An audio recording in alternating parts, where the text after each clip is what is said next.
नमस्कार दोस्तों, क्या हाल चाल है। उम्मीद है आप अच्छे से होंगे। स्टूडेंट, मैं बायोलॉजी इंटरमीडिएट का क्वेश्चन सॉल्व कर रहा हूँ हिंदी मीडियम और साथ में इंग्लिश मीडियम भी। दोनों इंग्लिश और हिंदी मीडियम दोनों आप देख सकते हैं। इसमें मैं लगभग 150 से ज़्यादा क्वेश्चन हल करूँगा और बहुत ही अच्छा क्वेश्चन है। अगर इसे आप सॉल्व करते हैं तो आप अच्छे नंबर प्राप्त करेंगे। जब आप बनाएंगे तो आपको खुद पता चलेगा कि किस लेवल का क्वेश्चन है और कितना अच्छा क्वेश्चन है। सभी क्वेश्चन आपकी बुक से अच्छी तरह से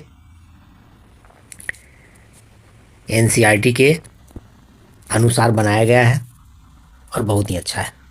साथ में एक चीज़ और मैं कहना चाहूँगा कि आप लोग वीडियो को देखें तो कमेंट ज़रूर करें। साथ में अगर वीडियो अच्छी लगी, पढ़ाई अच्छी लगी तो लाइक, सब्सक्राइब और शेयर ज़रूर करें। इससे हौसला बनता। पहला नंबर क्वेश्चन आप देखेंगे, इनमें से किसमें आंतरिक निषेचन होता है?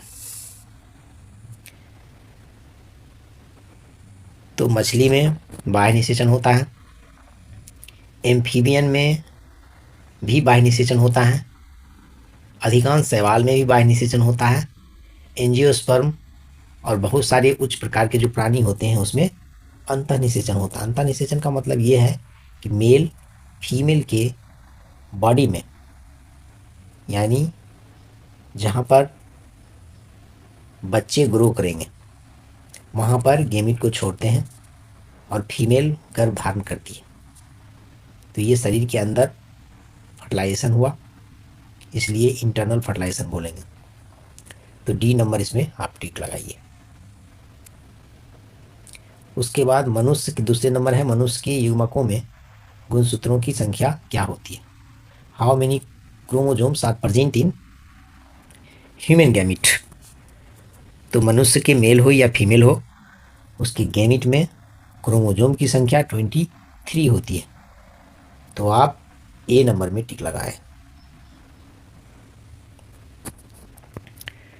तीसरा क्वेश्चन है, इसमें से किस पौधे की पत्ती के कटे किनारों से अपस्थानिक कलिकाएं उत्पन्न होती है? अपस्थानिक कलिका का मतलब होता है एक पत्ता है इस तरह से और इसके चारों तरफ से इस तरह से नए नए कली निकलेंगे और उससे नए प्लांट बनेंगे। तो जलकुंभी में ऐसा नहीं होता है, साइकस में भी ऐसा नहीं होता है, ग्लैडियोलस में भी ऐसा नहीं होता है, ब्रायोफाइलम यानी पत्थर चट्टा में होता है। इसके प्लांट के पत्ते नीचे गिरते हैं, जहाँ पर नमी वाला जगह होता है उस जगह ये पत्ते अपने चारों तरफ कली निकालते हैं, उससे नया पौधा बनता है। इसलिए बी सही है।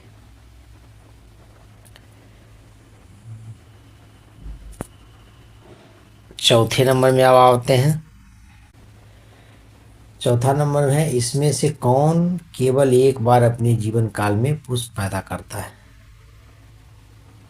तो बांस में आपने देखे होंगे कभी पुष्प पैदा होते हुए नहीं देखे होंगे। आम में हर साल फूल देता है, फिर आम का फल लगता है। लीची में भी हर साल फूल देता है, फिर लीची का फल लगता है। जामुन में भी हर साल फूल देकर जामुन का फल लगता है। लेकिन बांस में कभी लगभग आपको 20 साल 25 साल तक फूल दिखाई नहीं देगा। इसमें फूल 25-50 साल के अंतराल में लगते हैं। इसलिए आप बांस में टिक लगाएं, ए नंबर। अमीबा में जन्म कैसे होता है? तो अमीबा रिप्रोड्यूस करते हैं द्विखंडन द्वारा, बाइंडिफिजन द्वारा, यानी अमीबा दो भागों में अपने प्रोटोप्लाज्म को विभक्त करता है, यानी बांटता है, और अमीबा दो पार्टों में टूट जाता है। इसे बाइंडिफिजन बोलते हैं। ये मल्टीपल फिजन भी द्वारा होता है, लेकिन यहाँ ऑप्शन है बाइंडिफिजन, इसलिए इसमें लगाते हैं बाइंडिफिजन में, डी नंबर। उसके बाद आते हैं अकारकीय, यानी शारीरिक रूप से, तथा आनुवांशिकी यानी जेनेटिकली रूप से समान जीव को क्या कहते हैं? तो जेनेटिकली और मॉर्फोलॉजिकली दोनों एक साथ एक जैसा अगर दिखेगा तो उसे हम क्लोन कहते हैं। जैसे कि गुलाब का टहनी या मैंगो का टहनी काट कर अगर आप लगाते हैं तो डायरेक्ट प्लांट बन जाता है, और उसमें जो उसके पेरेंट प्लांट होते हैं उसके जैसा ही शरीर होता है और उसके जैसा ही उसमें जेनेटिकली सिमिलर होते हैं, इसलिए हम क्लोन में टिक लगाएं, ए नंबर।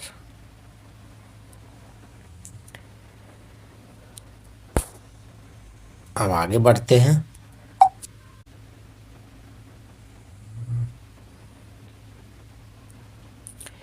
सातवां नंबर है, इसमें से कौन सा भाग द्विगुणित है? द्विगुणित मतलब डिप्लॉयड क्रोमोसोम की संख्या। अब इसका मतलब दूसरे शब्द में आप समझें, किसी मनुष्य में किसी सेल में, किसी मनुष्य के किसी सेल में 46 क्रोमोसोम होते हैं। जब इसे पेयर में करेंगे तो 23 जोड़ा क्रोमोसोम होंगे। 23 जोड़ा मतलब दो गुणित इन डिप्लॉयड, लेकिन ये 23 को एक तरफ और 23 को एक तरफ हटा लेंगे तो 23 एक गुणित हो गया और 23 दूसरा गुणित हो गया, तो ये एक एक गुणित हुआ। ये दोनों जुड़ेगा तो द्विगुणित हुआ। तो आप ये जाने कि जो मेल गेमिट होता है, यानी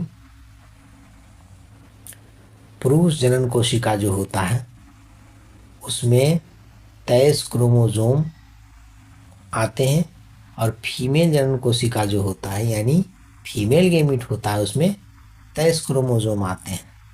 तो ये दोनों क्या हुआ? एक गुणित हुआ, यानी हैप्लॉइड सेल हुआ। तो एक भी हैप्लॉइड है।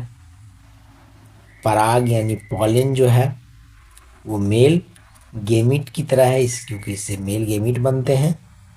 फिर मेल गेमिट, तो मेल गेमिट है उसमें 23 क्रोमोसोम होंगे, और जाइगोट जो बनते हैं वो मेल और फीमेल गेमिट से जुड़कर बनते हैं, फर्टिलाइजेशन करके बनते हैं। इसलिए मेल गेमिट में भी क्या होता है?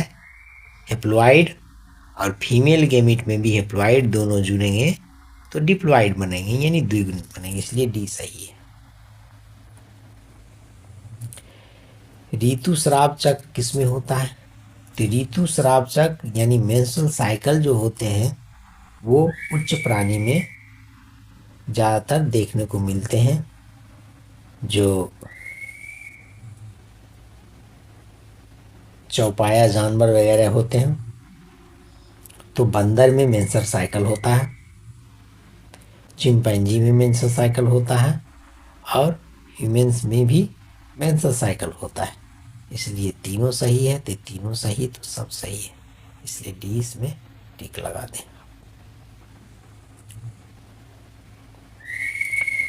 अब 9, इसमें से कौन अंड प्रजनक नहीं है? अंड प्रजनक का मतलब होता है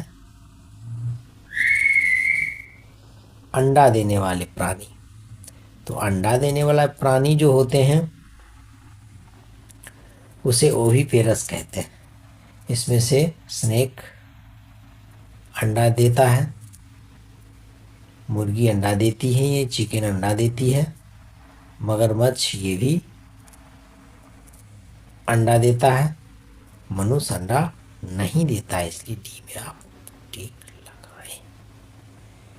तो आप इस तरह आप समझ में आ गया होगा।